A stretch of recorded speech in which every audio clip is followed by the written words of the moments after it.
Booyah. What's up, Mike? What up? Yeah, so we were talking about what we're doing this week and basically me trying to figure out if I can do anything useful this week because I've been battling the cold I got from the little one. So I've pretty much been just doing some stretches. I've been doing a lot more myofascial release, Oh, basically.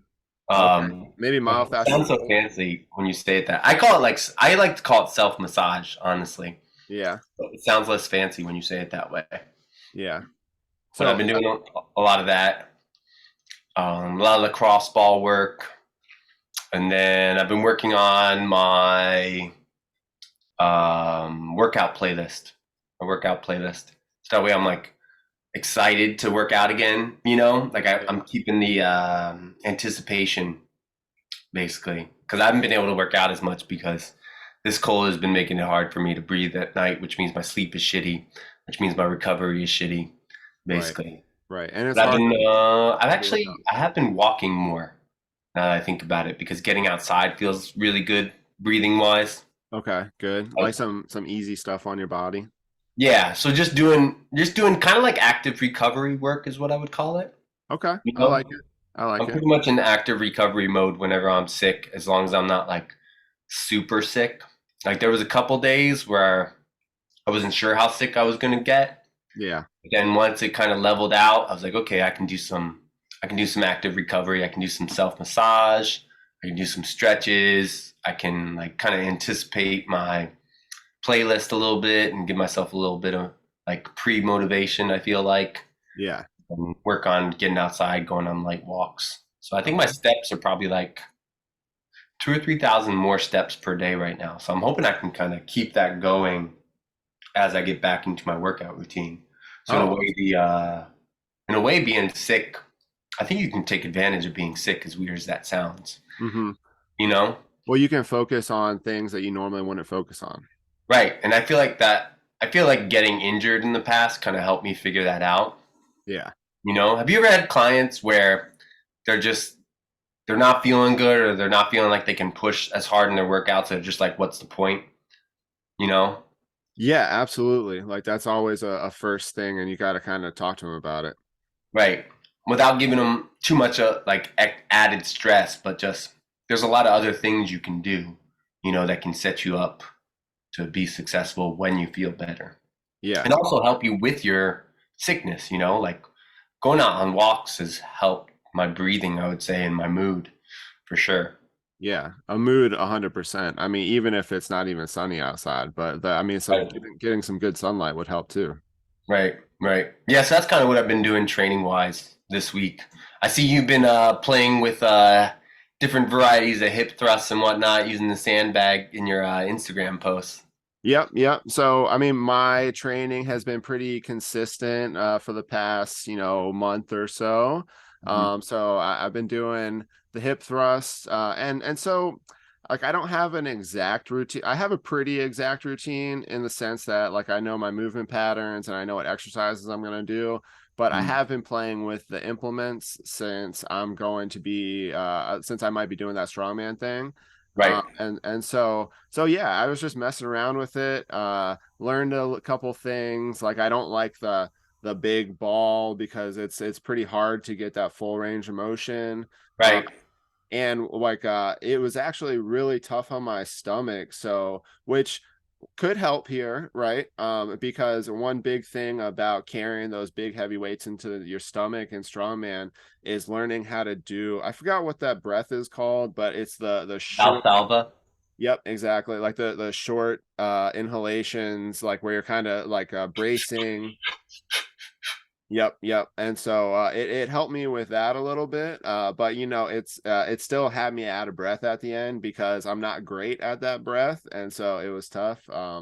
I So saw somebody training like some MMA guys I know. They had this like metal shoulder strap with a oh with yeah. a weight plate right in the middle of their chest, basically loaded in the middle of their chest, and they were just walking around trying to like keep upwards posture Oh, that's with awesome. it. So, like loaded carries, but it's it's weird how the distribution is, but it's on your chest like that, so it's hard to breathe. Yeah, yeah. But I could see how that could translate to like MMA, for example, like when you're carrying or you're wrestling or you're working on like clinches up top, Right, for right. example. I like it. I like it.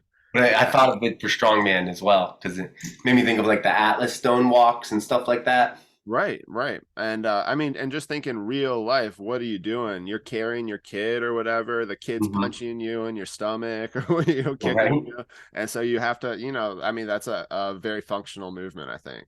Yeah. So I've been doing that, and I've been doing one thing that I've told you I've been doing this past few weeks is the hangs. And I've been really focusing on my pinky strength Yeah. because man, I didn't realize how weak it is. Yeah. And People don't use their pinkies. It's kind of yeah, crazy. right, Oh, right.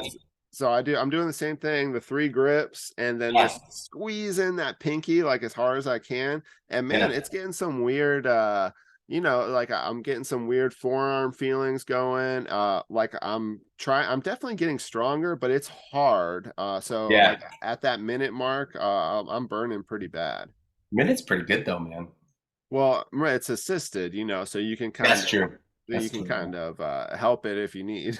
That's right. That's right. I forget sometimes that like when people are talking about hangs, you could be doing it assisted, and we're trying to tell people all the time to do those assisted hangs too. I definitely think it should be assisted. It's so good. It's so good. Okay. Anything else you're doing training wise? Nope. Nope. Nothing new this week. But those are my two things that I learned: the breathing thing and the finger thing. Yeah, I like that. I like that. Yeah. And then you said you were doing some workouts in your basement, right? Yeah, I've been training some clients, an older gentleman who's 70, and then a couple younger kids about to get married who are 24 or so. And so Well, that's a just doing, big thing. Yeah. yeah, so huge difference.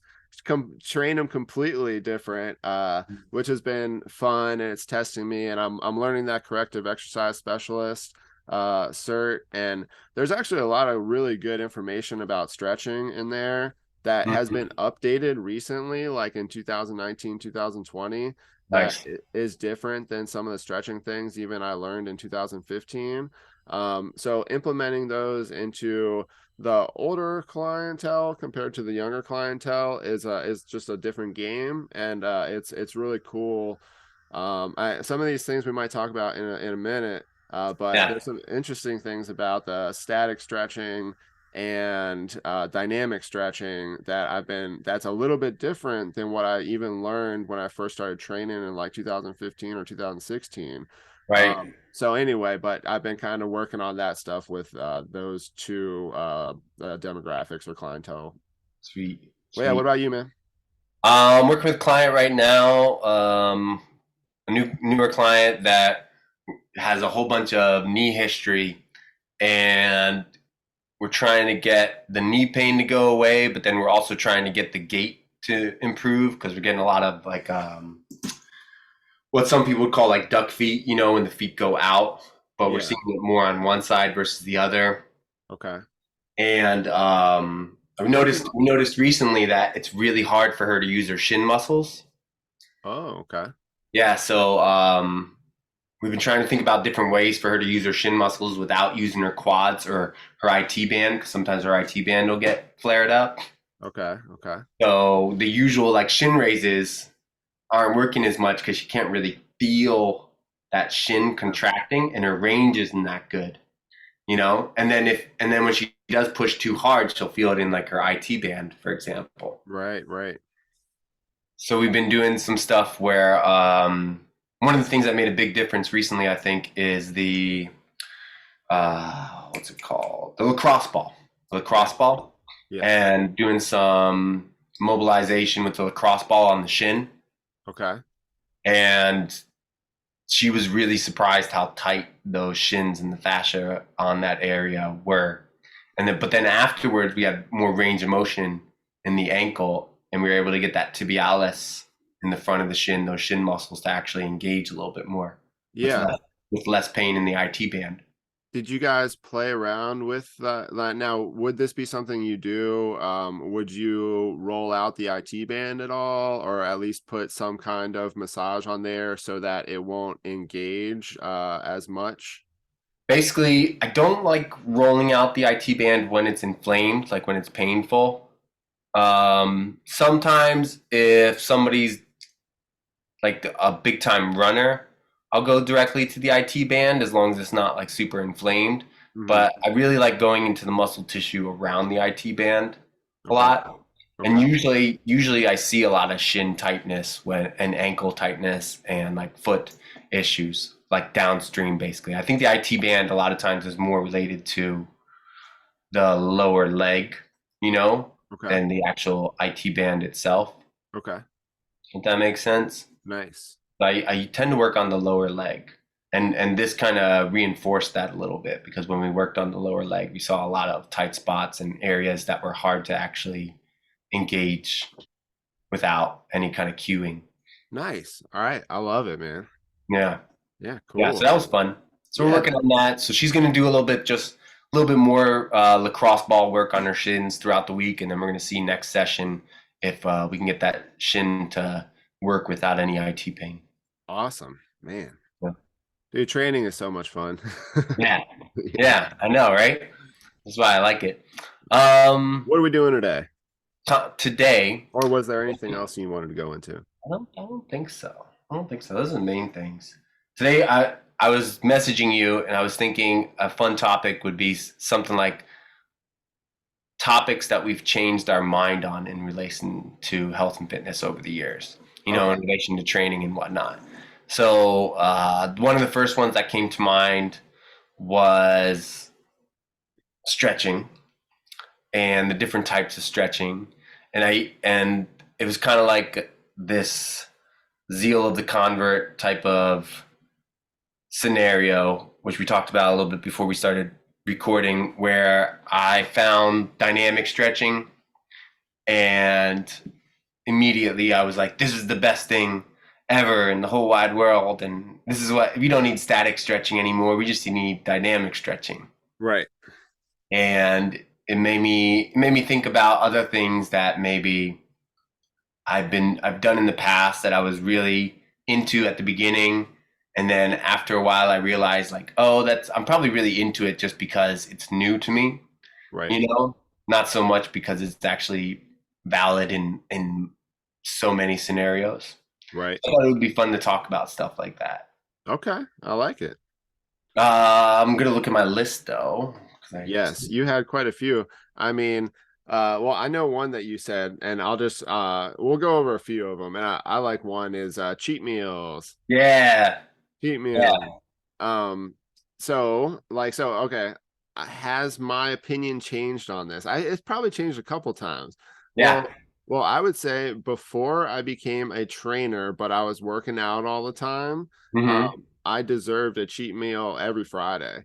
Yeah, I remember like so one of the I was pretty fit, but I had no idea what I was doing in fitness. So what did that really mean in fitness wise? Like I couldn't move, anything like that. Like I was just strong, right? yeah, But yeah, our ritual was on Fridays. We'd go and go to a Mexican food restaurant and drink like six margaritas and two things of nachos and basically probably lose everything we gained that whole entire week.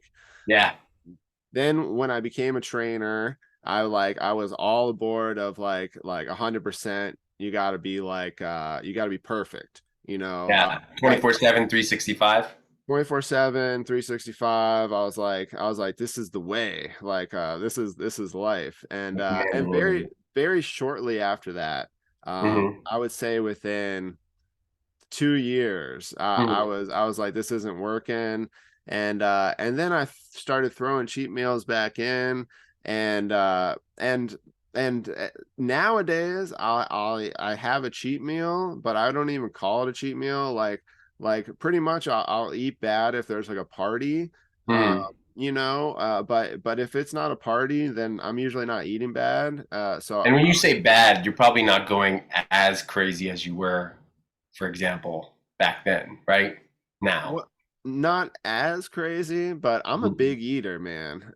So so I can pretty easily scarf down 5,000 calories in a buffet line. Yeah, Um, yeah, no problem. Yeah, yeah. yeah. So I kind of feel like I had a similar like growth or path, I would say. Like Okay. I did the cheat meals. Sometimes those cheat meals turned into cheat days, and then I would just like try and work it off basically throughout the rest of the week, and then eventually I got to the point where those cheat meals slash days were so big where yeah, I was not making any more progress, Yeah, and then my stomach would feel like crap, and then you'd have to have like 1 or 2 days to recover from your cheat meals or cheat days. absolutely. And you're probably missing workouts, etc. Right, right. And then I started employing a little bit more of a kind of like a empathetic or like a, so my words suck today. My brain's still fried from being sick, I think. But I think I just gave myself a little bit more slack, you know? And Like you should right now when you're sick. yeah, right. So I gave myself a little bit more slack, and it was really like the 80-20 rule. Have you heard of that before? I have, yep. I really like the 80-20 rule overall. And I think I've kind of stuck with that for the most part. Um, but with the caveat that I pretty much eat what makes me feel good Hmm. 80% of the time, and 20% of the time, I try to, if I have to eat something just for function, that's okay. Like, I'm not going to stress about it, Yeah, Like, maybe I'm somewhere where the food isn't exactly what I want, or it's not exactly what's going to be best for me, but it's good enough. It's not going to send me back a lot, and then I just go get back on when I can, as do soon you as I think can. ultimately it's because you're more in control of your choices? I think I learned a lot more about what foods I do well with, Yeah, and what are more kind of like triggering foods, if that makes sense. right. And I've made my environment a lot less triggering, I would say as well. And so I don't have temptation as much as I used to Sure, because I sure. have some good general rules around. I think I did a little bit of calorie counting in between there, and the calorie counting actually helped me get a good idea. Like after you do it for a while, and we've talked about this before, Yeah, you start to realize like what is in the foods and how much you're actually intaking, and then you don't really need the calorie counter as much because you've done it so much that you just kind of recognize it basically, exactly. Yep, yep. unless you just start eating a completely different diet. But True, true. for the most part, yeah, I think I was able to figure that out, but I don't know if I would have figured it out if I didn't go through that phase in the first place. I think you have to. I mean, I think you kind of have to play with your calories at some point. You really need to track them at some point. Uh, Mm-hmm. and it begs the question, like, do you have to be kind of bad at some point? Like, do you have to, feel bad when you eat to know that you shouldn't eat those things? Right, you have to fall before you can stand up, Yeah, or you got to crawl before you can walk, kind of. yeah, seriously. Like it's interesting when you meet somebody who has been healthy, their whole life. Like Hmm. you meet someone who's like, 30 years old and they were just like their family was healthy when they were growing up and they never ever ate bad. And Yeah, I always am like envious of their mentality because like I have to like I have to prove it to myself that that cake's gonna be bad to me. I'm gonna be like I yeah, have yeah, yeah. yeah. Yeah, there's a trainer I follow. His name is Bill Maeda, I think. He's kind of one of those who's, well, I don't know if I would say healthy, but he's been pretty lean his whole life and pretty strong and mobile. Yeah. And he talked about how when he was younger, he could get away with eating more crap, basically. But he still has times where he just eats crappy, but he just doesn't stress about it as much, And then he just gets back on the horse as soon as he can. And I think there's some gems of wisdom in that, Yeah. where like I remember going into situations when I was trying to lose like my initial 100 pounds where just being more stressed out about the food in those situations Yeah. made it more likely that I was going to gain weight after that situation because I was weighing myself pretty often then. Right. Versus if I went into that same situation, but I just purposefully tried not to stress out about the food. Like those stressful thoughts would come in my mind and be like, it is what it is. It'll be over by this time. Just do your best, and that's it, you know? Right. And a lot of sometimes I would even lose weight, and I'll see that with clients too. A lot of times, like they'll go into, I'll see some clients that will go on a work trip to a Mm. nice area, but because it's a work trip, Right. the stress is higher, and they'll gain weight. And then I'll Right. see similar people go to that same area, but for vacation, and even though they're eating what some people would say like crap, they'll lose weight or they'll stay the same. Right. And You that's know, because of stress. right? Yeah, because you don't need a lot of extra calories to gain weight, and you don't need a lot of extra calories to maintain or lose weight either. Right. You It's just know, 300 calories, right? right? Yeah, like 300 calories a day is technically a pound a week. That's nothing. Yeah, yeah, and it's very hard to actually calculate that. But when you're stressed out, you're gonna be more likely to just have that little bit, you know, and maybe even your metabolism is affected as well. I wonder about that a lot too. Yeah, that's it. Well, it has to do with cortisol, right? I mean, I'm not into the science too much, but I know it Right, has to do with that. And I know weight loss and stress are very, very like similar. And right, when you are in that parasympathetic mode, which is like just like the chill mode, non-stressed, then your body is much less or much more likely to be able to lose weight or be able to build muscle, whatever signal you're giving it. right. It's more, yeah, it's more open to the signals you give it, basically. Yeah, Yeah. 100%. What else? What else? What are some other things that we've done in the past that we thought were useful, but now we're just like, I'm glad I learned from that. Do you have your list up? I'm looking at it right now. Oh, I know what one of them was. I was really into like eating really often for a while. Oh, yeah, yeah. Okay. And I used to think because it helped me lose the weight, you know, eating like small meals throughout the day, Yeah. that it would help other people lose the weight. And they still recommend it to diabetics, for example, to kind of help keep their blood sugar level, for example. Okay. But I think once again, when I learned about it and I saw good effects with it, I generalized it, you know, and that's kind of going to be the theme of this podcast, probably, you know, Probably. because you get results with something and then you think it's going to work for everybody, Yeah. basically, you know. So eating the 5 meals a day was a big one, or eating often, kind of keep the blood sugar stable. Yeah. As nowadays, I mean, I'm more trying not to snack very often, and every once in a while I'll do a fast, and I know you do fasts pretty often, Yeah. and that feels a lot better for me. But I'm not trying to get everybody to do that all the time, you know? Right. Right. You really have to be particular with like what you want out of it. Yeah, yeah, I'd say so.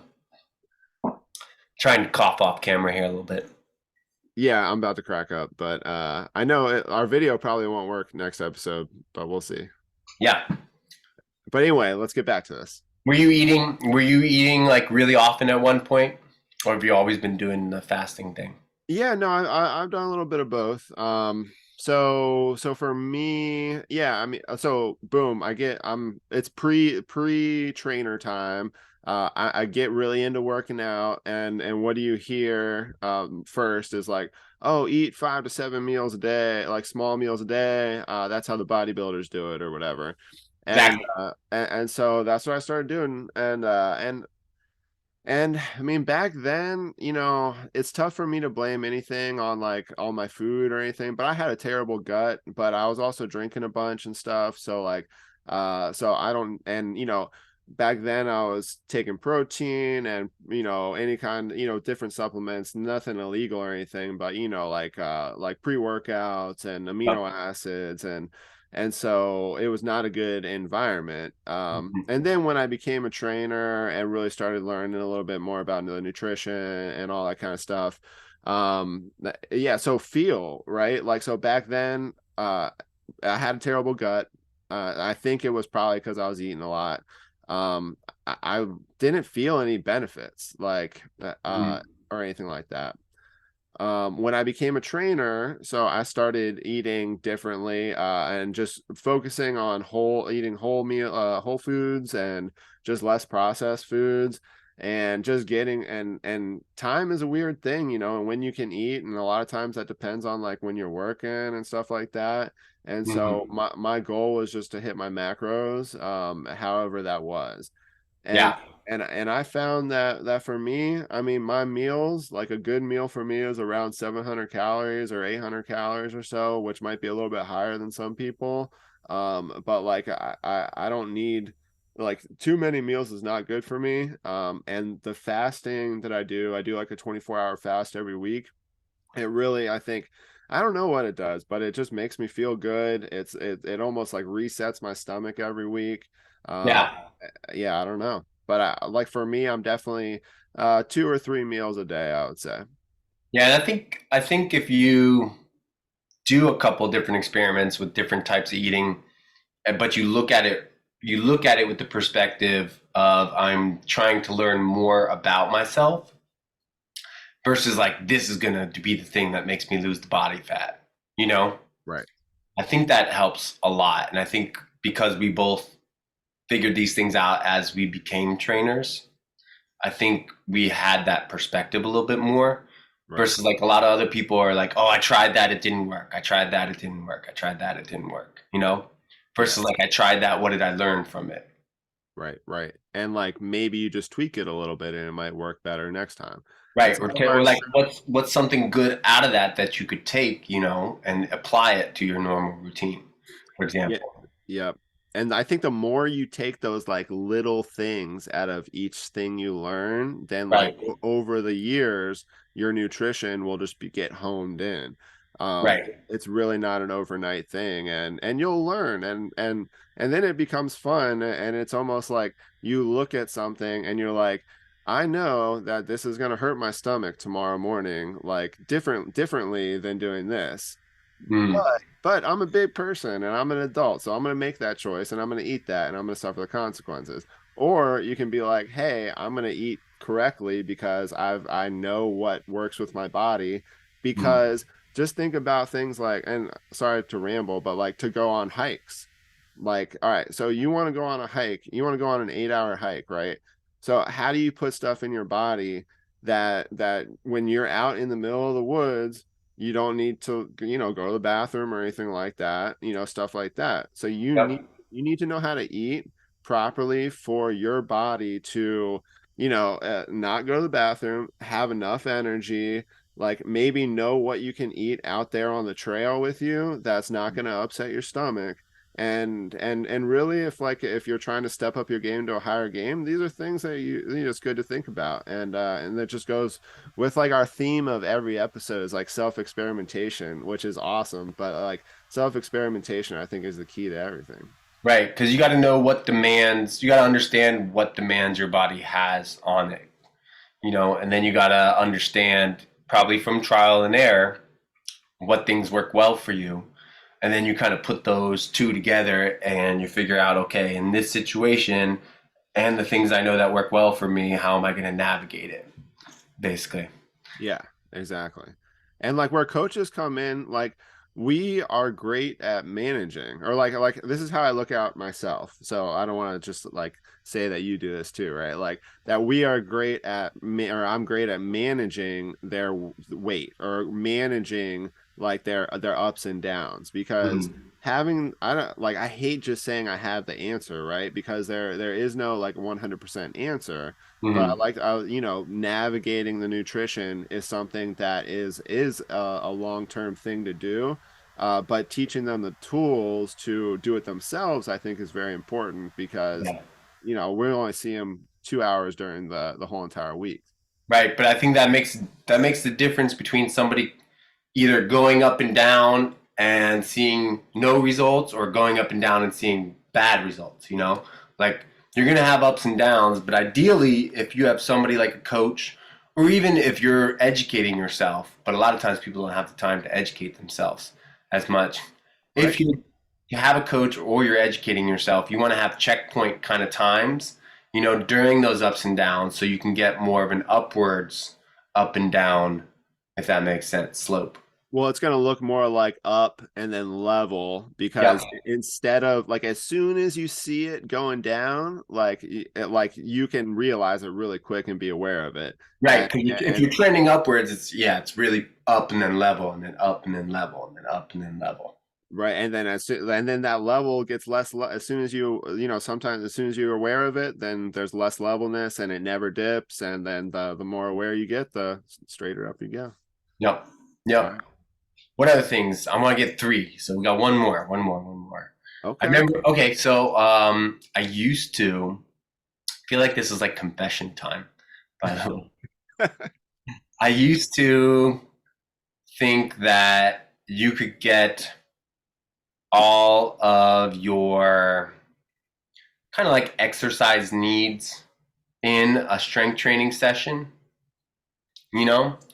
And nowadays, I feel like you can get a lot of your exercise needs done in a strength training session, but there's other exercise needs that I don't think you're going to get in a strength training session. And that could be something like group exercise for those people who really want like that like group support, those Right. extroverts who really like that group support because that'll keep them going, Right. almost more for the mental part of it. Or you're not going to get low and slow cardio in an exercise program, in a strength training program, Right. I think that's really useful too, for Right. example. So, yeah, that made a big difference. I'm trying to think about when that actually changed for me. And it was probably around the time when I stopped like training for specific strength goals, you So know? so how did an old workout look compared to a new workout in Yeah, that? so an old workout, I did a lot more straight sets for exercises. So like I would do like bench press and it would be like 3 sets of 10, for example. And I do 10 reps, sit on the bench press, wait a minute, 10 reps, sit on the bench press, wait a minute, 10 reps. Yeah. Whereas, and then I would maybe be active outside of the gym, but it wasn't a priority for me, you Right. know? Right. And nowadays it's more of a, I'll either do a little if it's an actual program, I'll do like push-ups. But then while I'm resting from the push-ups, I'll do some core work or I'll do some lunges or do some leg work. Like I'll do different parts of the body and I'll just keep moving to get a little bit more of a cardiovascular effect. But Yeah. in even then nowadays, I'll actually still kind of try and prioritize going on a walk, going on hikes, riding a bike, getting outside, seeing people, that kind of stuff. Now, would you, but so your end priority then in my, like, so would that, it wouldn't be muscle building, it wouldn't be maybe fat loss, like maybe a little fat loss, but probably not muscle building, and just overall wellness, would you call like more movement than like an old school thought, which is just like you work out to lose weight or you work out to build muscle? Is that right, or am I a I little would off? say I would say so for the most part. The strength building part of it, like I still like seeing myself get stronger in certain movements, but I've gotten to the point strength wise where I have pretty good overall strength in multiple areas. Mm-hmm. So I'm happy with maintaining that, you know? Yeah, yeah, But doing the exercises that I'm doing, if I didn't have that overall strength, like some of my clients, I'll train like this, yeah. but they'll get stronger because they haven't really experienced these things. So they're still getting those what some people would call like the newbie gains. Right, right. So like that way of working out is almost like movement slash productivity or something like that. Would you say that? Or Yeah, kind of like functionality, a little bit more functionality? like I guess the pop term would be like functional strength training, Right, I would right. say. And then Yeah. when you want to push it, you would pick a, like if you want, if you say if say like something crazy happened, right? Like, and all of a sudden you gained 40 pounds, and then you like, right, something crazy, you wouldn't allow that these days, but let's say it happened, and then you would change that mentality though a little bit, and Right. then go into like a fat loss zone, which Hmm. would change that a little bit, maybe in diet. Well, obviously if you gain 40 pounds, definitely in diet, but also like I would say that your training would probably change a little bit. I would say so. Yeah. Yeah, because I would need my training to just personally, I would need my training to be a little bit more like motivating so I see results, you Right, right. know? So I So would, it's really important to get that strength and mobility and everything like to a level, like right, to that like whatever that is. Like earlier you said like you're happy with strength, you're happy with all that stuff. So like that workout makes sense, and I think that should be everybody's goal, is to get to mhm, where you are, where you can shoot, you can go on those walks, you can do like the little what do you call them, workout snacks and stuff like that, right, and those are so effective in the real world compared to like a lot of the strength training and fat loss programs that are out there. right. Because a lot of them are, and there's nothing like inherently wrong with them. I'm not saying that, but Well, not at when I, all. Like when I they used, have specific purposes. I'm sorry. right, but when I used to do them, they just didn't cover the whole picture as much, you know? It didn't feel like they were for overall health as much. Right. You know, they were more like the sport of weightlifting, you know, or the sport of strength training. I like it. I don't confuse people. And I guess people who used to do sports might go into weight training and strength training with that mindset. Yeah. And I guess the big thing to summarize that changed with me is I stopped treating it like a sport as much, you know, and I started treating it like my body is the vehicle that I experience the world through, you Right. know, and I want to be able to have I want to be able to have a large amount of options to experience the world through. Yeah. You know, I don't want to just go like into this one realm. And there's nothing against that. Like it's cool to be like a world class power lifter or world class or elite, you know. A Yeah. lot of people pushing for that like elite level. Right. And even those people after they get to that point, there's like a now what phase, like now what do I do, you know? Right. And Right. eventually pretty much everyone gets to a point, I would say, unless they just quit training overall, which a lot of times happens because people get burnt out or injured because they kind of pigeonhole themselves so much. And they just get injured like every year, and they're like, what the heck, I'm just going to quit, instead of, really looking into it differently. Adjusting. Yeah. Yeah. Yeah. So that would be my number three. That would be your number three. Okay. Yep. Okay. Yep. Man, I don't know if I ever changed like that. Well, I mean, gosh, training was crazy because I know, but before I knew anything, just think of, like you said earlier, how you put everything sometimes into like that now you put everything into a workout, right? Yeah. Everything from a smart trainer's mind, right? Yeah.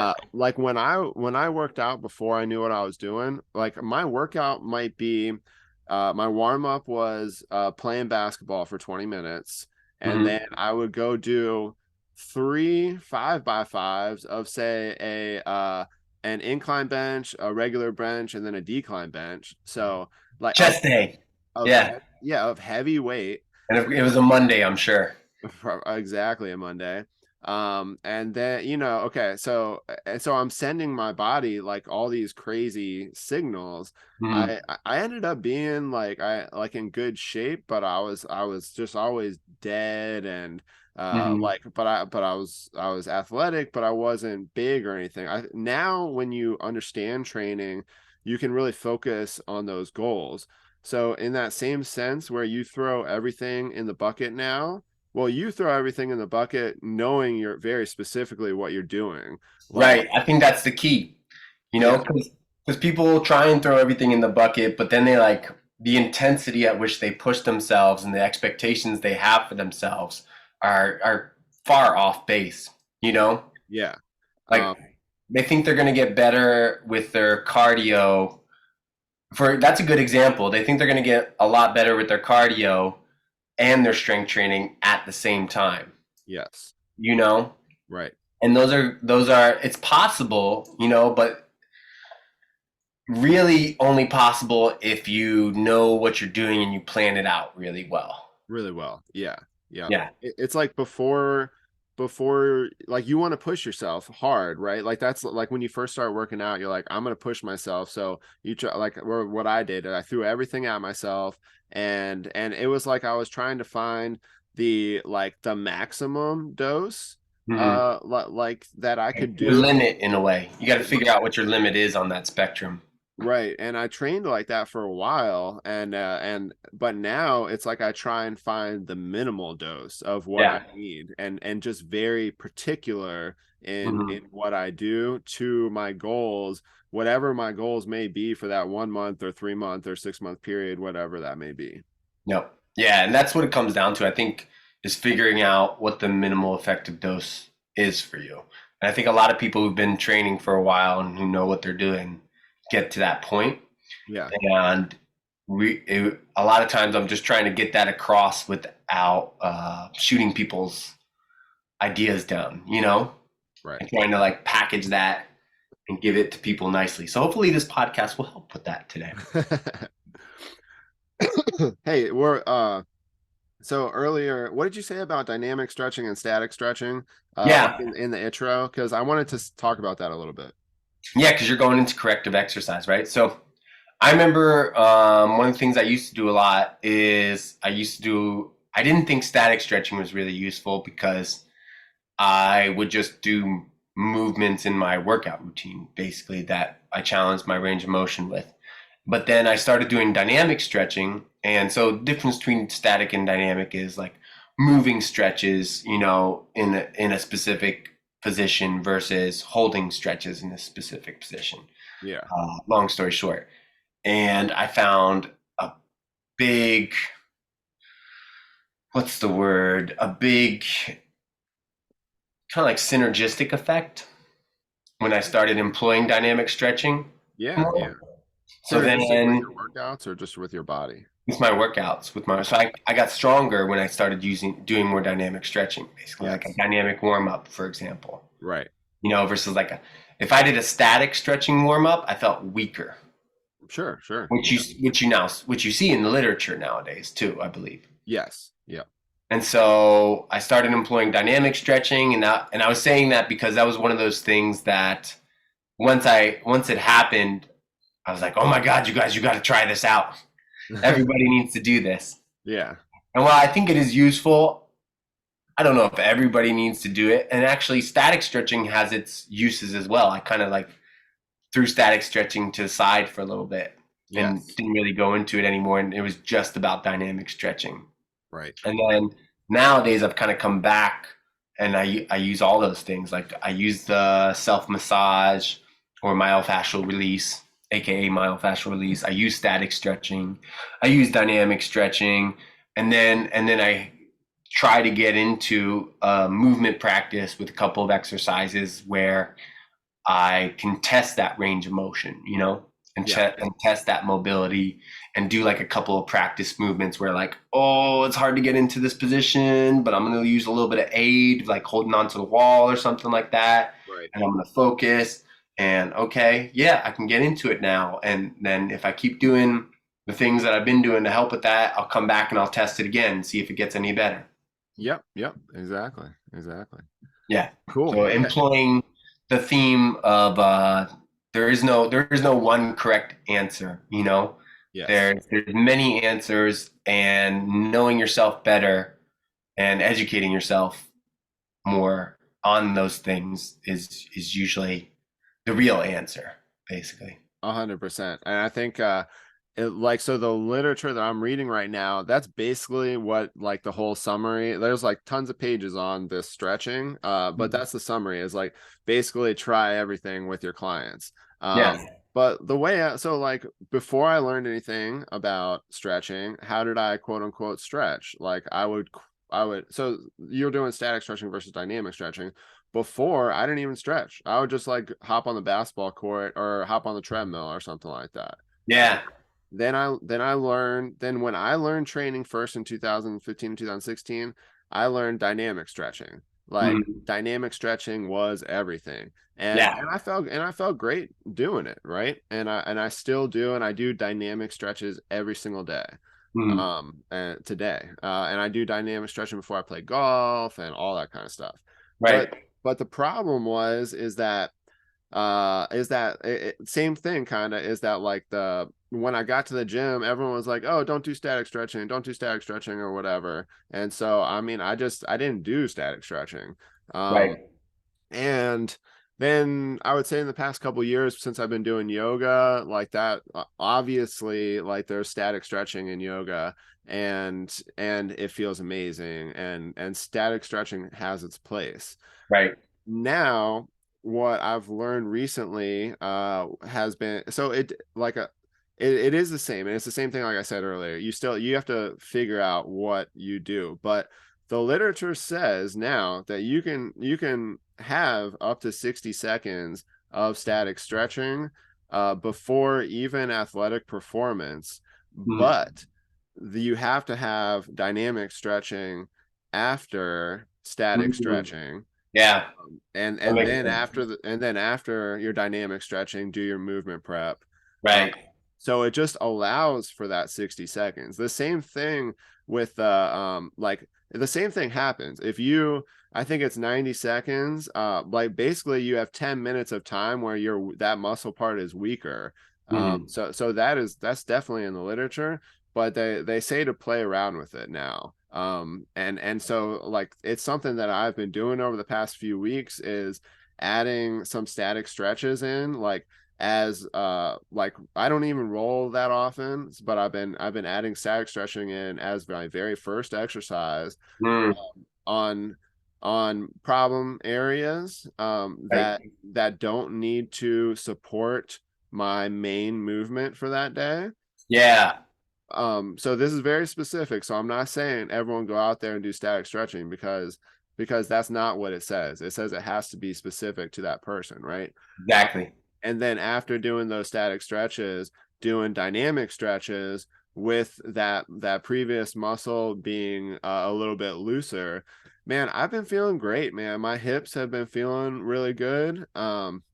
So it annoys me like that we can that just because a book that of like that said like we're the professionals of our profession says do something, and then a new study comes out like 5 years later and says do something. uh so which goes back to our main theme of every episode is that you just need to experiment on yourself at the end of the day, but be Yeah. careful with it. Have the knowledge of like when to do certain stretches, when to do dynamic stretching. Make Right. sure you're doing your movement prep before you're doing anything. I would say whenever you're doing something new, like don't go into it with the high intensity, you know? Go into it with a low to moderate intensity, you know? So leave you always want to leave a little bit in the bucket. So, I don't know what the term is, but you always want to leave a little bit out there still that you could have done when especially when you're doing something new, because you'll be very surprised a lot of times after you do something new how big of a difference it is to your body. You know, I've given people just brief, simple movements as part of like an assessment when we first get started training. And they look at me a lot of times like, oh, I thought you were going to kick my butt. I thought this was going to be really hard. And I'm like, no, it doesn't have to be really hard, but let me know how you feel later because you might be surprised, you know? And 70-80% of the time, like just because I got them into positions that they're not used to being into, they're pretty darn sore and feeling the movements, you know. And we did it like once. We did like a movement once or twice just to see how they do with it. Yeah. They've never done it before, so it's going to stress the system basically, even if it doesn't feel like a stress at that time. Right, right. And just a warning about the static stretching when it comes to new people too, is that really the hold is not a hold. Like you get to discomfort and then you got to let go a little bit. Yeah. And that's a big thing that they say too. Like if you pull the static stretch too hard, and you Hmm. go and you hold it in that discomfort for too Yeah. long. I mean, you need to let go of the discomfort. It says 10% or whatever. Yeah. Because if you hold it at that discomfort for too long, it can definitely tear and it can definitely make you weaker. Yeah, that's actually why I say 20%, because a lot of times I'll say 10% and it's not enough. Right. Like mentally to people, you know, Just to 10%. like, yeah, just take it off 10% and they do like 2% off, you know. So if I say, I feel like if I say 20%, they'll actually take it off 10%. Yeah. Yeah, because most of the time when people are trying to better themselves, they want to work hard at it, you know.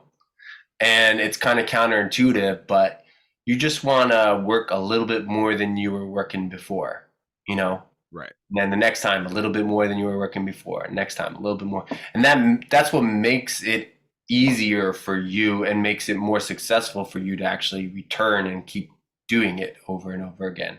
Yeah. And that's what a lot of people miss, I think. I Yeah, like it. I like it. I feel like Hey, we should wrap it up there. sounds good. All right, let's do it. All right, man. Well, it was good chatting and Yes. talk to you soon. All right. Peace out, everybody. Later. Good episode.